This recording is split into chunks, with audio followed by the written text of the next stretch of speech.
नमस्ते सबैजनालाई स्वागत छ मेरो युट्युब च्यानलमा हजुरहरूलाई गाउने ब्लगमा। सो आज चाहिँ टाइमिङ पनि भएन सनराइजको लागि चाहिँ यसो बाहिर निस्क्यौँ भनेको बाहिर निस्किँदा त सनसेट त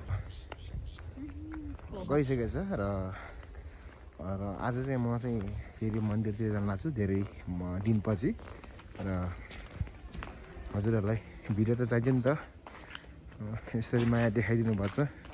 सो यसै गरी नै मलाई माया देखाइदिनुहोस्। माथि गएर एकछिन बस्छौँ होला आराम गर्छौँ अनि त्यसपछि हामी निस्किन्छौँ। सन चाहिँ डुबिसकेको छ है।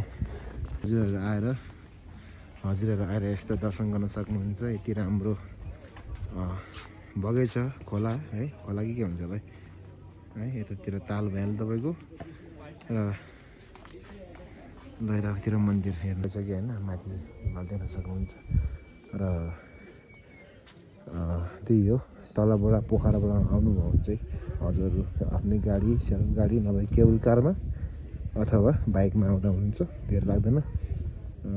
25 देखि 30 मिनटमा हजुर आइपुग्नुहुन्छ र म अब माथि चाहिँ प्रस्थान म माथि गर्छु है। यहाँ चाहिँ गेट छ, ठुलो गेट छ,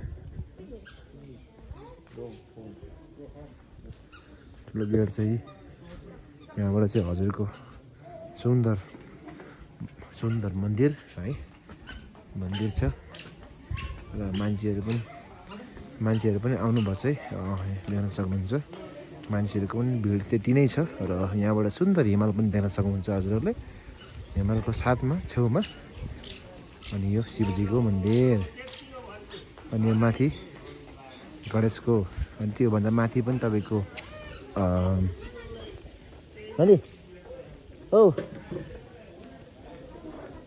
त्योभन्दा तपाईँको माथि चाहिँ बस्ने ठाउँहरू छ। यो योग्य छ है बिहाको लागि हजुरहरू आएर यो अहिले मङ्सिरको महिनामा हजुरको लगन जोडिन्छ भने हजुर माथि आएर चाहिँ कुरा गरेर चप्पल चाहिँ हजुरले यहाँ खोल्नुपर्छ र यो माथि चाहिँ यस्तो राम्रो जताउनुपर्छ गलैँचा हो कि होइन। अनि यहाँबाट सुन्दर हिमाल देखिन्छ। हजुरको यो बस्ने ठाउँहरू पनि छ, हजुर आएर बस्न सक्नुहुन्छ हल्ला नगरिकन अनुशासन भएर। र माथि पनि फोटो खिच्ने कार्यक्रम र माथि भ्यू टावरमा चाहिँ तपाईँहरू 360 भ्यू हेर्न सक्नुहुन्छ। र साथै अर्को पनि कुरा छ, यहाँ तपाईँको पोखराको नजारा पनि हजुर देख्न सक्नुहुन्छ। यति राम्रो छ है नजारा है, हजुरहरू आएर घुम्न सक्नुहुन्छ। बाई फ्लाइट, बाई गाडी होइन, बस, बाइक आउन सक्नुहुन्छ हजुरहरूले। माथि सारङबाट आउनुभयो भने चाहिँ हजुरले चाहिँ यति राम्रो सुन्दर हिमाल र तपाईँको सनराइज सनसेट र खानाहरू पनि ट्राई गर्न सक्नुहुन्छ यहाँ आएर। मन्दिर चाहिँ यो तपाईँको सारङकोटमा छ र सारङकोट 18 पोखरा 18मा छ र भन्ने म हजुरलाई जानकारी गर्न चाहन्छु। र यो शिवलिङ्ग उतापट्टि धारा पनि बगेको छ है तपाईँको, यो कतिवटा धारा हो म थाहा छैन है। सो हजुर आएर दर्शन गर्न सक्नुहुन्छ।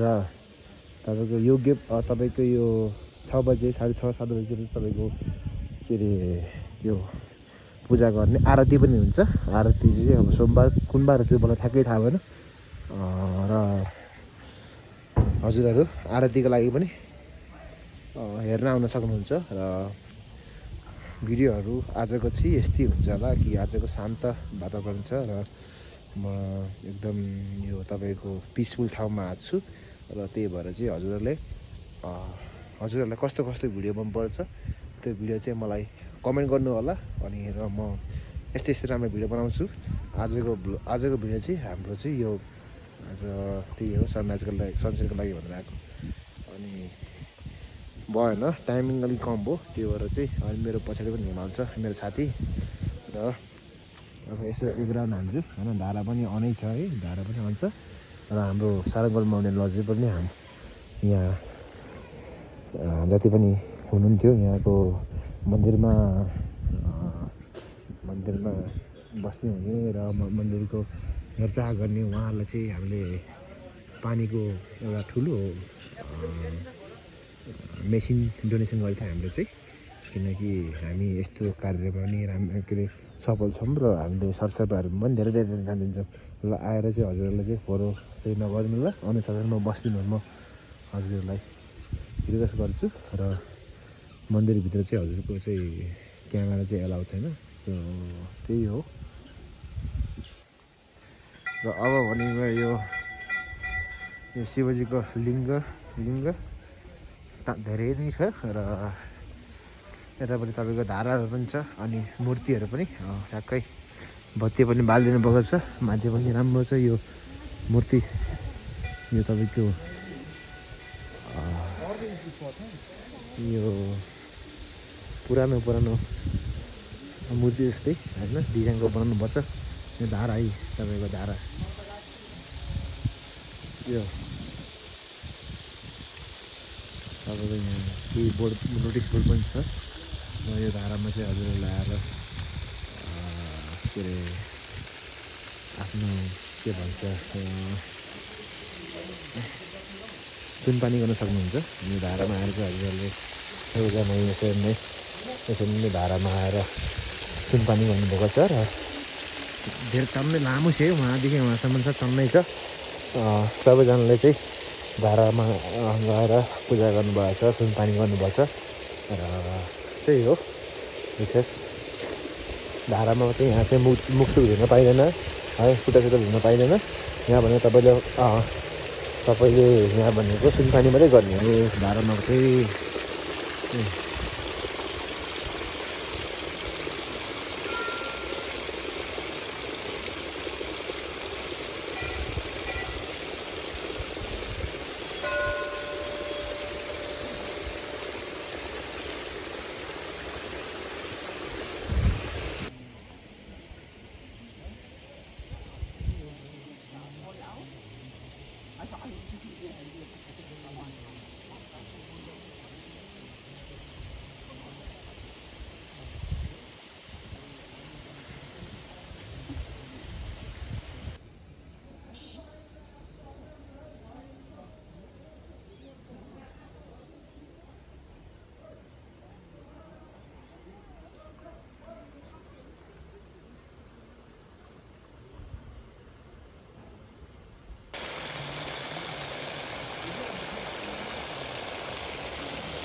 र आजको भिडियो चाहिँ यति नै हुनसक्छ ल। यस्तै राम्रो भिडियो आउँदै गर्छ। र आज चाहिँ आज मन्दिरमा आइयो, एकछिन घुमियो, बसियो र सनसेटको लागि भनेको थिएँ। सनसेट चाहिँ अस्ताइसकेको छ। र आजको भिडियो चाहिँ यति नै हुनसक्छ ल। यस्तै राम्रो भिडियो अझै आउँदै गर्छ। र हजुरहरू नै आएर चाहिँ दर्शन गर्न, पूजा गर्न आउन सक्नुहुन्छ। र यति भन्दा चाहिँ आजको भ्लग चाहिँ यति नै हुन्छ। धन्यवाद, बाई बाई।